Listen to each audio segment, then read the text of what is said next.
Oke, saat ini kita berada di Elementary OS 8 ya yang dibangun di atas Ubuntu terbaru Ubuntu 24. Di sini kalau aplikasinya ada di sini nih. Untuk daftar aplikasinya ada di sini. Kita lihat dia datang dengan Sensible Default, sedikit sekali aplikasi bawaannya ya, tapi saya install berapa yang memang saya biasanya perlu gitu.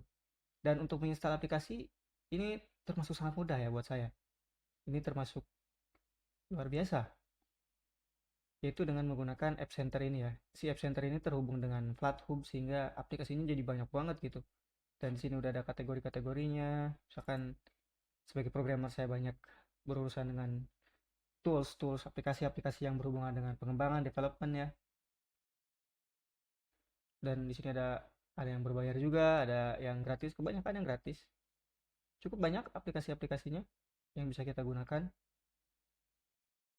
Ada Android Studio walaupun ini dari FlatHub. Ada yang lain-lain seperti Beekeeper Studio. Lalu yang biasanya saya gunakan lainnya Lion, walaupun ini sekali lagi adalah dari FlatHub ya, bukan build resmi dari JetBrains. Code OSS ini juga FlatHub kalau nggak salah. Di Beaver, teman-teman yang database administrator ya, salah satu best database administrator tools tentu saja.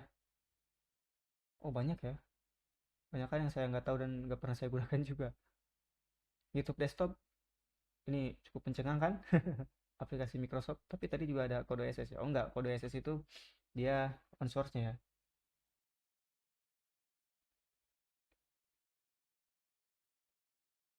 Tapi di sini Visual Studio juga ada, Visual Studio Code maksudnya. Visual Studio Code. Nah, Visual Studio Code ada dia. Ya, cukup sampai di sini ternyata. Tapi ini cukup banyak ya ini, dan ini kebanyakan memang yang terkenal-terkenal seperti WebStorm, Unity Hub. Wah, ini cukup mencengangkan ada Unity Hub. Ini FlatHub juga atau bukan ya? Ya, FlatHub juga ya.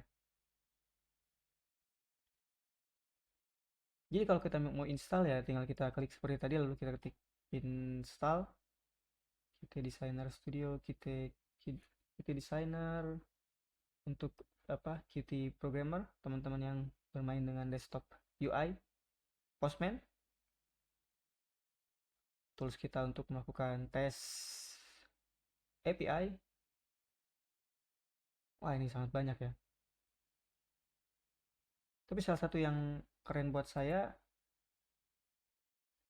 kayaknya di sini juga kategorinya, tapi saya sudah install ya. Jadi mungkin coba kita lihat dari di sini nih. Kalau di sini tuh ada install sama apa yang bisa diupdate.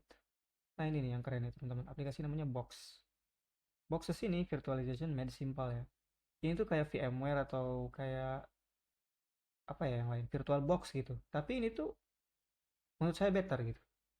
Saya baru coba sekali sih, tapi menurut saya better. Dan di sini select an operating system and let box download and install it for you in a virtual machine. Jadi kita bisa, ini keren banget sih. Kita sepertinya akan buat tutorial mengenai ini. Ini saya udah install, jadi saya bisa buka dari sini. Welcome to Boxes.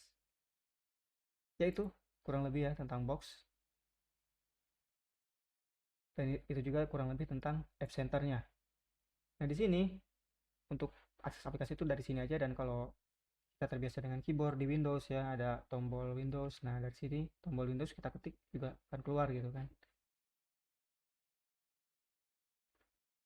Untuk file manajernya ada files. Ini kamu sensible default dengan minimalistik menurut saya, tapi sangat apa enak dipandang. Dan juga ini comes dengan semua yang kita perlukan untuk pekerjaan sehari-hari gitu, seperti kita mau ubah jadi list atau kita mau ada previewnya yang bisa di sini. Lalu di sini ada setting, kita mau perbesar kecil. Terus ada sort folders, ini pengaturan-pengaturannya ya, pengaturan-pengaturan sederhana. Kalau kita mau show hidden files, ini ada shortcutnya Ctrl H. Jadi kalau kita ketik Ctrl H, dia akan hide. Dan di sini ini juga untuk bookmarksnya ya, sensible defaults yang biasa kita memang gunakan. Storage file system, nah ini akses seluruh file system tentu saja, file system Linux. Kita akan buat juga tutorialnya mengenai apa sih isinya di sini gitu kan, seperti dibinin apa ini apa ini apa ini apa ini apa, karena ini penting ya teman-teman. Kalau kita belajar Linux kita harus tahu di mana, dan kalau kita home kan di sini ya home. Nah, ini home ucok, terus ini sama dengan home di sini gitu kan. Terus ini attach storage selain storage utama ya. Ada juga dari network kalau kita memiliki network storage yang bisa kita tambahkan di sini nih di connect server.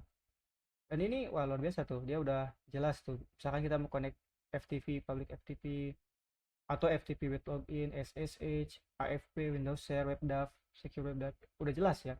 Protokol apa yang ingin kita gunakan, servernya apa, portnya, kalau misalkan FTP defaultnya 21 atau misalkan kan kadang diubah ya, misalkan jadi 5002, 5003, nah ini bisa kita ubah di sini gitu kan. Terus foldernya di mana yang ingin kita akses di folder server tersebut ya. Kalau udah tinggal kita klik connect. Nah ini luar biasa ya, ini sangat memudahkan kita gitu. Oke, sepertinya itu dulu tur kita hari ini. Kita akan lanjutkan tur selanjutnya mungkin dengan penjelasan directory dalam Linux atau penjelasan boxes tadi. Oke, terima kasih. Terima kasih.